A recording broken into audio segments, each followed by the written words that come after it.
Hey, what is up, guys? What is going on?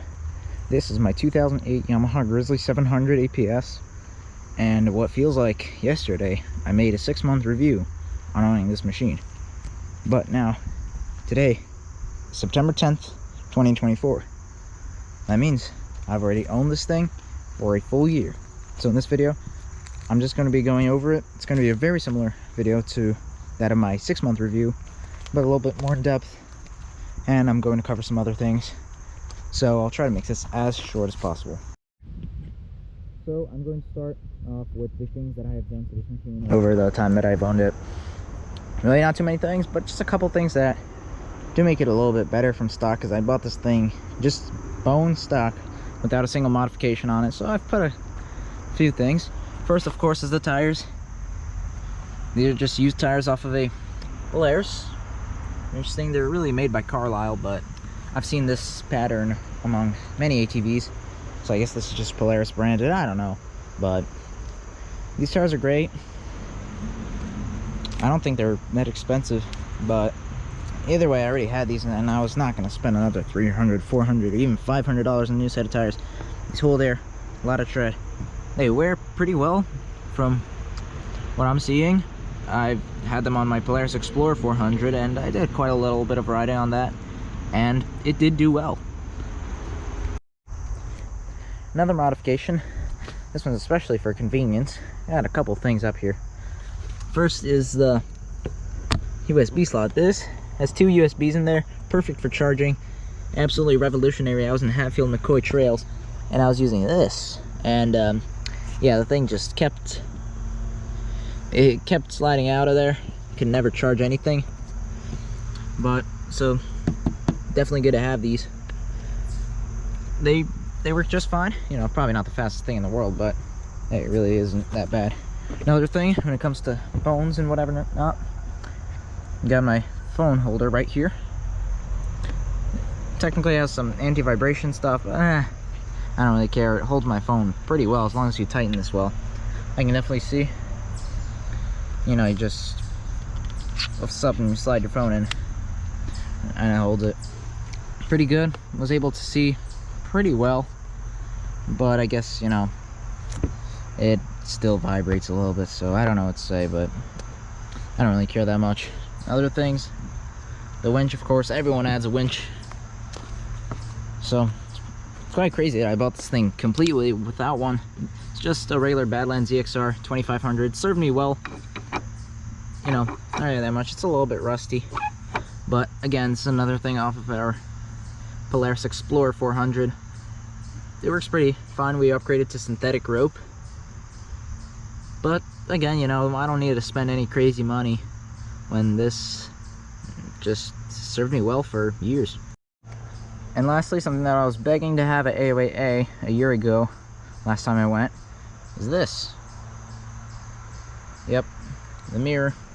You can see I'm recording with my GoPro, but yeah, I've been really wanting to have a mirror so I can see whoever's behind me, even though there's a stack of wood.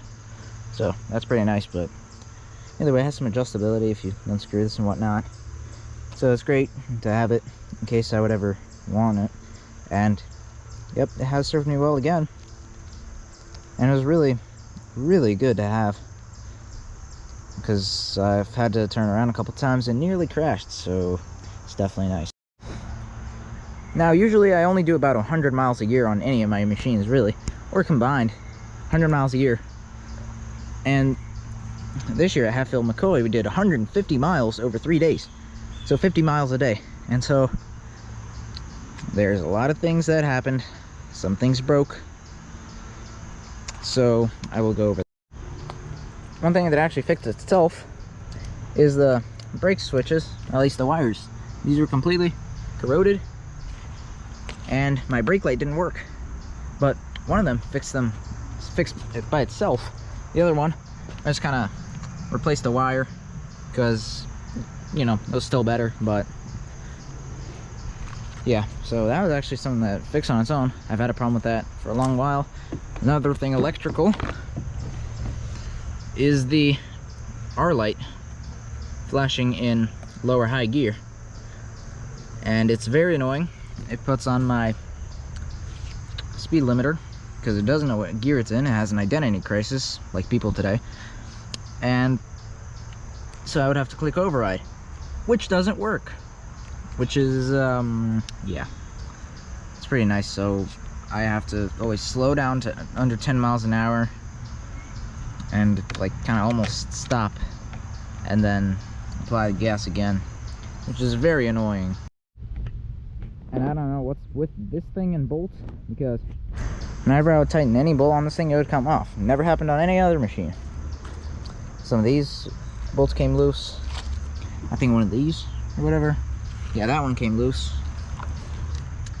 One of these was loose. This came off at Lost Trails, Pennsylvania.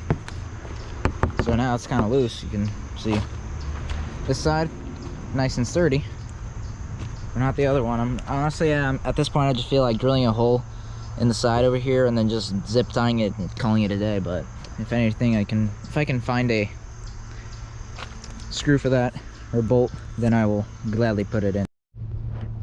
Anyone that owns a Yamaha can relate. Kawasaki owners too, maybe even Can-Am owners. And only damn Suzuki owners do not know what the hell this is.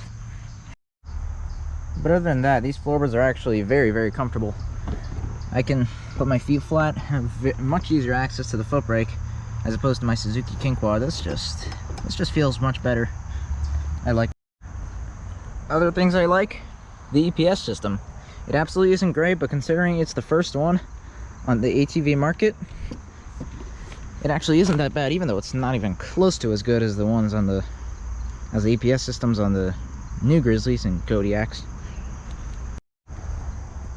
because it makes it handle absolutely awesome. Tons of ground clearance, soft suspension, comfortable, but still it makes it handle very well, even considering all of that. A lot of ground clearance, you could have a high center of gravity, and soft suspension, it could be a little bit tippier. Another thing I like, park gear. When you're in four-wheel drive, you can have the freedom of locking all your wheels, or at least both differentials, and you won't roll anywhere, unlike in a lot of other quads. You have only a rear brake, so it's very convenient. Now, even after everything, this is a very good quad. I recommend it to literally anyone. 700 cc's is actually quite a lot of power. Well, not even a lot compared to the competition like the King Quad 750 and Brute Force 750, but still got plenty of punch. But I still love it in general, and it's maybe the best quad I've ever owned. You know, some things could be improved, like the footwells I mentioned. The engine could run a little bit smoother, but other than that, it's awesome.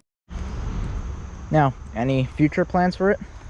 That I'm actually really not sure about. There are a couple things that I've been thinking about, but none of them have any sense. Two things for the headlights. One, I was thinking about swapping them to LEDs, just to, you know, have LEDs because they're better, because halogens suck. But number one, they really aren't that bad. And number two, I really just don't do enough night riding to, you know, make the justification for buying LEDs. Another thing, halos. They look very good, but another thing, why? They're just about $100, so they're pretty expensive. And just for a little bit of looks, I don't think it's worth it. Another thing is black wheels. I actually think this would look pretty good with black wheels, even if I just painted these. But, you know, even though it's not gonna really add cost, what's the point of just taking these off just to paint them? I don't even if I didn't have to take the tires off and I would just like put some tape around, I really don't think it's worth it. It may lose value because of that, but I really don't think it'll be that much. Plus, they do look good, but is it really worth it? The last thing I was thinking about doing was something storage related, especially for the rear rack. The front rack, I do like having the little open space here in the front. It's very good for visibility. You can see rocks ahead of you. It's really nice having that. But in the back, I was thinking about having a bigger box, because I already have one, but it only goes from about here to here, so it really is not that big. It's maybe just the length. So if I could have one that extends out further, and even takes up a little space here. I could pack more things and be much better as an overlanding machine, but as for now, I don't need it. I'm not doing any overnight camping anywhere, so I don't think I'll need it, at least for now. I do plan on doing it one day, but that's definitely not going to be in the near future. So I guess that sums it up, my 1 year summary of owning this machine. I hope to make many more memories and do a lot more with it. So I guess that's it. Peace out.